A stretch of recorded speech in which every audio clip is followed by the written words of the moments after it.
To learn more and to share your big city fishing adventures, log on to bigcityfishing.com or find us on Facebook. On today's show, Amanda and Paul Castellano of Cast Adventures are on the Niagara River. What's a trip to the Niagara region of Ontario without making a stop to see the falls? You can get a behind-the-scenes look at the awesome power this wonder of nature has, or enjoy a closer and wetter view with a ride on the Maid of the Mist tour boat. On average, over 2.2 million liters of water go over the 50-meter-high falls every second. While in the city of Niagara Falls, don't forget to stop at the Butterfly Conservatory. There you'll find over 2,000 tropical butterflies floating freely in a rainforest-type setting. With all there is to see and do, Niagara Falls is the perfect setting for that family trip. This week's fishing tip is brought to you by the Fishin' Guy app. You ever wonder when you get into a body of water like the Niagara River, a big river system, and decide, well, how many different species of fish are there? Well, you can find it right here on the Fishin' Guy app. It's pretty amazing, because what you do is you actually search the area. You can go Lower Niagara, bang. I go to Lower Niagara, I can slide it over and go, all right, what species? Boy, and then I can pick whatever species I want, and they're all listed that are available in that river system. So on a particular day, you might think, well, gee, I didn't think there was, all I knew was salmon, and maybe there's some lake trout there, but you've got smallmouth bass, you've got carp, walleye, muskie, and then you can select that fish that you're after that day and find out the best lures or even the techniques or fishing tips, and all you do is slide it over and take a look at this fishing tip right here. Probably the most popular big fish bait on the market, the newest thing, is these swim baits. And the reason why they're so popular is because they work. If you're not throwing these swim baits, you're missing out. A lot of big fish are coming on these swim baits. It's not just West Coast stuff. Now, we're down in Texas this week, but you can catch them on the East Coast. I catch a lot of them in Alabama and the Carolinas. And one of my favorites is this Berkley Hollow Belly. There's a lot of these baits on the market, but the ones that really, really work well have a really tight wobble, and the bait sort of turns, and it's all about this tail. You'll want to throw this bait out, and it's just a steady retrieve. It's like winding a grub back in the old days when you just, there's no juking, no movement. Let the bait do the work. It's designed to do the work, and it's just a slow, steady retrieve. The only thing you can really play with is the amount of weight that you add to the bait. Obviously, the heavier weights, the bait sinks faster, and you may swim it a little bit faster. You may swim a little bit slower with a lightweight, an 1/8 ounce weight or something. So that's kind of the only thing you're working on there. Other than that, I like to keep it close to the surface most of the time. Slow, steady retrieve. You'll feel that fish hit it sometimes 2 or 3 times. Just keep turning it until it loads the rod, like you would a crankbait, till you feel that fish load the rod. And I just sweep the rod and get the hook set. One thing about these swim baits, they're fantastic in open water, a lot better than a crankbait. Throw them out there, wind them back, set the hook, have a good time. If you're not fishing these things, you're missing out.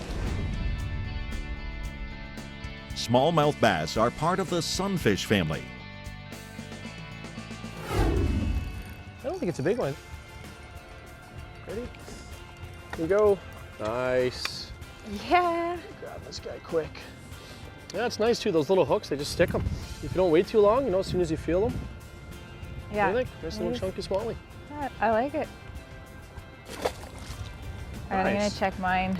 Yeah, you left your minnow down there? Be Yeah. Careful. That's it, you got him. I think it's a little guy. Think so? Sure about that? Yep. Yep, little smallie. And these guys, they'll just travel around together. And All right, here you go. okay. Nice job. Nice Yeah, smallmouth. it's a great looking fish. There you go. Look at that. When is spawning time for these guys? Well, I've seen the flyers.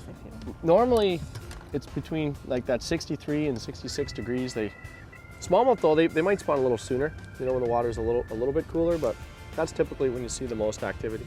Right. When the water's in the high 50s and mid 60s. And when do they're in season now in the Niagara region? Well, on the New York side, it's open year-round, so you're allowed to. But Ontario doesn't open until the 4th Saturday in June, so that's something you got to remember. If you're here on the Niagara from shore, on the Ontario side, you can't target bass until the 4th Saturday in June. When spawning, a female smallmouth can lay up to 21,000 eggs. The smallmouth nest is usually guarded by the male. We changed spots and just got here. He's just a little baby. That's all right. You hold that for me? Yep. Thanks. Yeah, he's just a little guy. Healthy looking. Yeah. Oh, he took that in pretty deep. I think I'm just gonna leave the hook on him. Little small one. They Next. live? Oh yeah, I think he'll be okay. It was just kind of like at the back there. I didn't want to mess around in case I like, cut him. Nicely done. Yeah. That's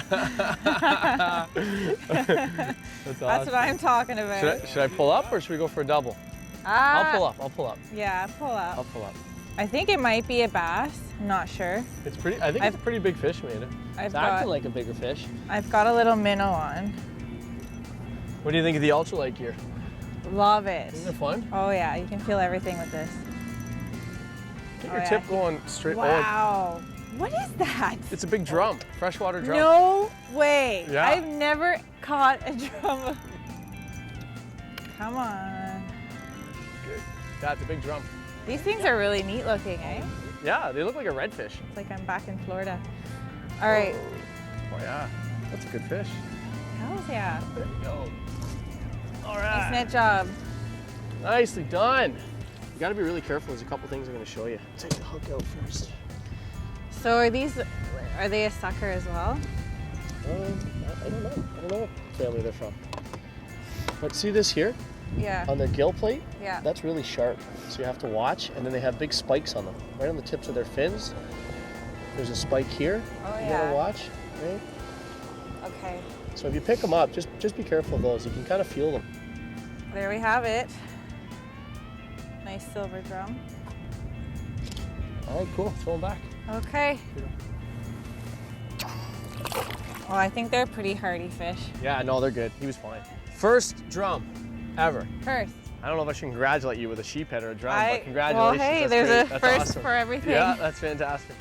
The distribution range for a freshwater drum goes as far north as Hudson Bay and can be found as far south as Guatemala. A lot of people fish Lake Erie, which is great for the smallmouth bass fishing, and you usually use the drop shot method, which is you just tie a crayfish on or whatever live bait you want to use. And I was out fishing with Paul in the Niagara, and I hooked into a freshwater sheephead, thinking it was maybe a 3 or 4 pound bass. Well, it took my line and put on a pretty good show for me. I didn't know what it was. I got it up to the boat, and it was this beautiful silver fish. I said, "What the heck is this?" And so he gave me a little bit of education on the freshwater drum. I went back about 2 weeks later, hooked into a 12 pound, and now I just love fishing for them. They're great. Coming up, 2 Niagara River steelheads.